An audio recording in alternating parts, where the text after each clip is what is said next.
se a birra ela tem essa função de comunicação, o que normalmente a criança quer comunicar?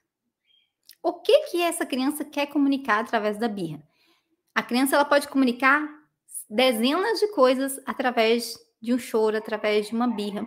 Lembrando que o choro na infância é uma forma de comunicação ainda muito forte para a criança, porque ela não tem ainda sua capacidade linguística desenvolvida como nós adultos. Então é natural que ela vá mesmo chorar para se comunicar.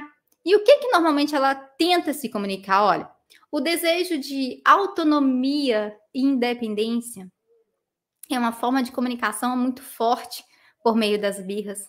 Sabe quando a criança pequenininha, 1, 2 aninhos, 3 aninhos, está tentando explorar o mundo, conhecer todas as coisas, ele quer pegar em tudo, ele quer alcançar objetos, ele quer subir escada, ele quer pegar em coisas que não podem ser, que são perigosas, e você está ali o tempo todo podando aquela criança, tirando ele daquele lugar. Não, não pode, sai daqui, aqui não, peraí, vamos para lá. O tempo todo conduzindo aquela criança contra o desejo dele de pegar um objeto, e essa criança faz a birra, é o quê? É uma comunicação do desejo de autonomia que ele tem.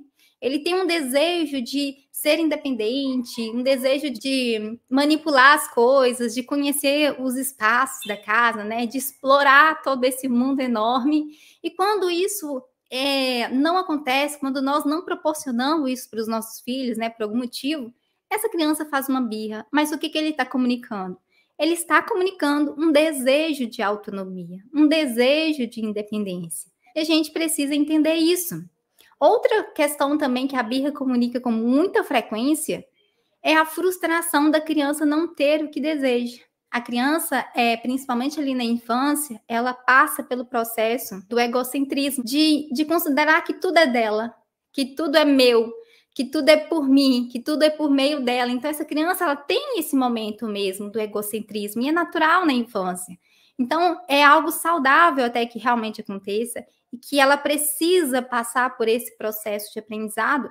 E quando essa criança ela não tem o que deseja, ou algo dela é retirado dela, ela vai demonstrar a frustração dela por meio do choro, por meio da birra, tá?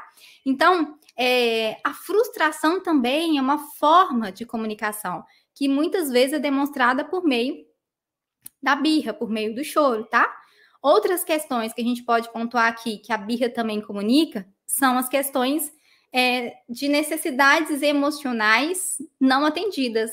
Sabe, muitas vezes a gente não percebe, mas os nossos filhos estão ali, com alguma necessidade emocional que a gente não está observando, que a gente não está se atentando, mas é uma necessidade emocional dele que não está sendo suprida.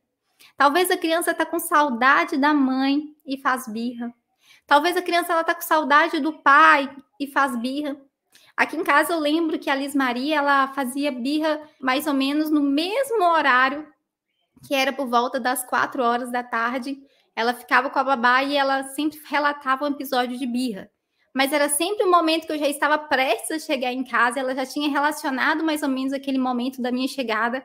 E quando eu atrasava um pouquinho, ela já fazia um pouquinho de birra, porque ela entendia ali que já era o momento de eu estar por perto, eu ainda não tinha chegado.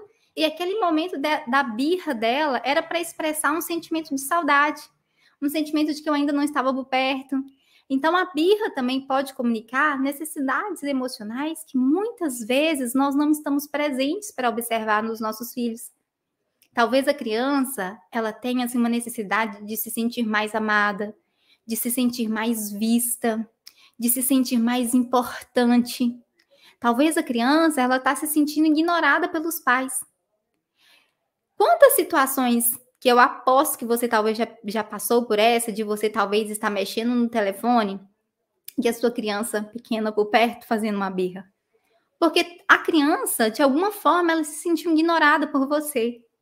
E ela expressou esse sentimento, essa necessidade emocional de se sentir vista por você por meio de um choro, por meio da birra, tá?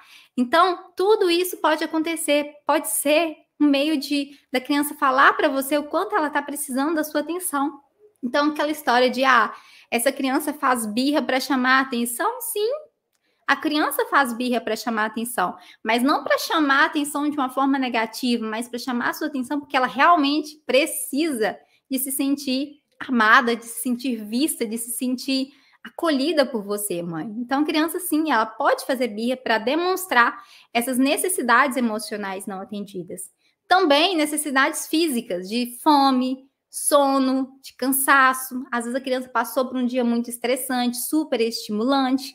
Então, tudo isso pode provocar uma situação de birra no seu filho, tá? Também quando a criança ela passa por uma situação de uma sensação de perigo. Isso pode provocar birra no seu filho. O que seria essa sensação de perigo? Essa sensação de perigo ela pode ser tanto física, quanto emocional, quanto social. Quando a criança, por exemplo, ela está brincando no parquinho e ela se sente rejeitada pelos amiguinhos, isso pode provocar nela uma birra. Pode provocar uma frustração nela, um sentimento de rejeição e provocar uma birra. Quando você, mãe, pai, talvez briga com seu filho e grita com ele se sente ameaçado emocionalmente muitas vezes, porque ele sente medo e isso também pode provocar uma birra. Então, o que eu quero que você entenda com tudo isso, que quando o seu filho faz uma birra, quando ele chora daquela forma que a gente sabe, né, sempre existe algo ali por trás que o seu filho está tentando te dizer. Sempre vai existir. Nenhuma criança chora por nada. Sempre vai existir uma tentativa de comunicação por meio daquela birra.